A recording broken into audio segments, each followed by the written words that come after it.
बिस्मिल्लाहिर्रहमानिर्रहीम। पाकिस्तानियों, आज ख्वाजा आसिफ ने जस्टिस अतर मनल्ला से ये अपील की है कि वो जो वाकया मेरे घर सियालकोट में हुआ है उसकी बाकायदा इंक्वायरी कराएं, और साथ उसने ये मुतालबा किया है कि उस वाकया की सीसीटीवी फुटेज भी वो हमसे मंगवाएं। पहली बात तो ये है कि ख्वाजा आसिफ, मैं तुम्हें ये कहना चाहता हूं कि शरीफ लोगों के घरों के बेडरूमों के अंदर सीसीटीवी कैमरे कभी नस्ब नहीं हुए होते। हो सकता है कि तुमने अपने घर में बेडरूमों के अंदर कैमरे लगाए हों, लेकिन शरीफ लोग अपने घरों के बेडरूमों में कैमरे नहीं लगाते। पाकिस्तानियों, आप सब जानते हैं कि हमारे घर में जो पुलिस की रेड हुई उसका एतराफ डीपीओ सियालकोट ने खुद किया कि 19 दिसंबर की दरमियानी शब उसने हमारे घर में पुलिस को भेजा था। चीफ जस्टिस अतर मनल्ला साहब, मैं खुद भी आपसे यह अपील करता हूं कि आप इस वाकया की 100% शफाफ इंक्वायरी जो है करवाएं, क्योंकि इससे कबल भी 9 मई के फौरी बाद हमारे घर में पुलिस गर्दी हुई थी। इसी डीपीओ, तब भी यही डीपीओ था, इसी के सरपरस्ती में हमारे घर में तब भी पुलिस गर्दी हुई थी, जिसमें न सिर्फ हमारे पूरे घर को तोड़फोड़ दिया गया था, बल्कि हमारी वालदा को बालों से पकड़कर पूरे घर में घसीटा गया था, उन्हें मारा पीटा गया था। इस सारे वाकया की वीडियो मेरी बेटी खिड़की के बाहर खड़े होकर अपने मोबाइल के ऊपर बना रही थी, और जब उसने अपनी दादी जान के ऊपर ये जुल्म होते हुए देखा कि किस तरह उन्हें तशद्दुद किया जा रहा है, तो वो ऊंची ऊंची चीखें मारना शुरू हो गई। बाद आप वीडियो में देखेंगे कि एक पुलिस ऑफिसर जो है वो खिड़की के आगे आके कर्टन कर देता है, पर्दा कर देता है, और फिर वहां पर मौजूद पुलिस मेरी बेटी से वो मोबाइल छीनने के लिए उसके पीछे पड़ जाती है, और रास्ते में मेरी बीवी खड़ी हो जाती है, जिसे पूरी तरह लोहे के पाइपों से तशद्दुद किया जाता है। और मैं कलमा पढ़ के ला इलाहा इल्लल्लाह मुहम्मद रसूल अल्लाह, मैं अपने अल्लाह को हाजिर नाज़र जान के कहता हूं कि उस पुलिस के अल्फाज थे मेरे घर की खवातीन को कि आज अगर हम तुम लोगों को जान से भी मार देंगे तो हमें कोई पूछने वाला नहीं है। अब मैं बात करना चाहूंगा कि इस वाकये के बाद चंद एक लफाफा टाइप के सहाफी ये बात करते हैं कि जी ख्वाजा आसिफ को इस सारी चीज से क्या फायदा। मैं पाकिस्तानियों आपको बताता हूं कि ख्वाजा आसिफ वो कौन सा फायदा है जिसके लिए ये सब कुछ कर रहा है। ख्वाजा आसिफ ये जानता है कि उस्मान डार तो सियासत छोड़ चुका है, वो तो इलेक्शन में हिस्सा नहीं लेगा।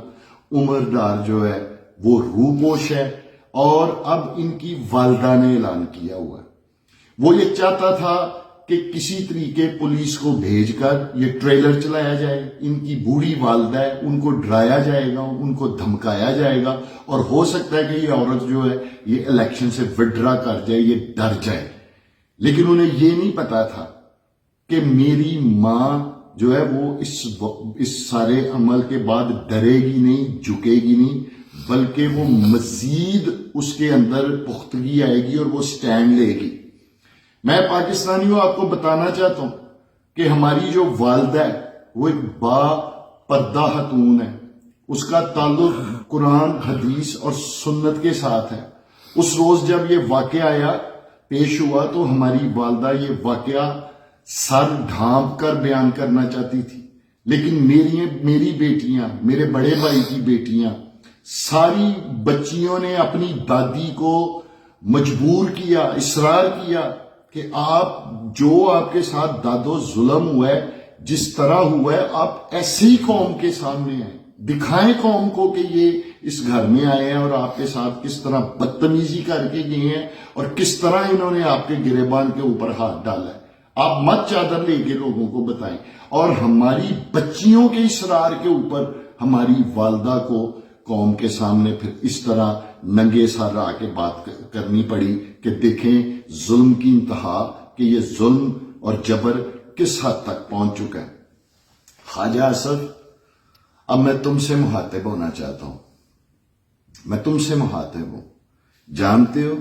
سیاست کے میدان میں سب سے بڑا بزدل انسان کون ہوتا ہے؟ سیاسی میدان میں سب سے بڑا بزدل انسان وہ ہوتا ہے جو اپنے مد مقابل لوگوں کے کاغذات نامزدگی جمع نہیں ہونے دیتا۔ میں تو پوری مسلم لیگ سے کہنا چاہوں گا، جس کے لوگ ہمیشہ خود کو شیر کہتے ہیں، یہ مطالبہ تو پوری مسلم لیگ کے لوگوں کی طرف سے آنا چاہیے تھا کہ مت لوگوں کے ہاتھوں سے کاغذ چھینو، مت لوگوں کو کاغذ جمع کروانے سے روکو، مت لوگوں کو ریٹرننگ افسر کے دروازوں سے اغوا کرو، ہم ان کا مقابلہ کریں گے۔ اور خواجہ آصف، اگر شیر نہیں بنے تو کم از کم جو تم لوگوں کا پارٹی کا نشان ہے اس کی تو عزت رکھ لیتے، اس نشان کی عزت رکھ لیتے۔ لیکن تم میں ہمت ہوتی، جرت ہوتی، دلیری ہوتی یا غیرت ہوتی تو ہماری والدہ تمہیں پچھلے 2 مہینے سے کھلا چیلنج دے رہے ہیں، الیکشن کا کھلا چیلنج دے رہے ہیں۔ اگر تم میں ہمت اور جرت ہوتی تو تم اعلان کرتے، تم خود اعلان کرتے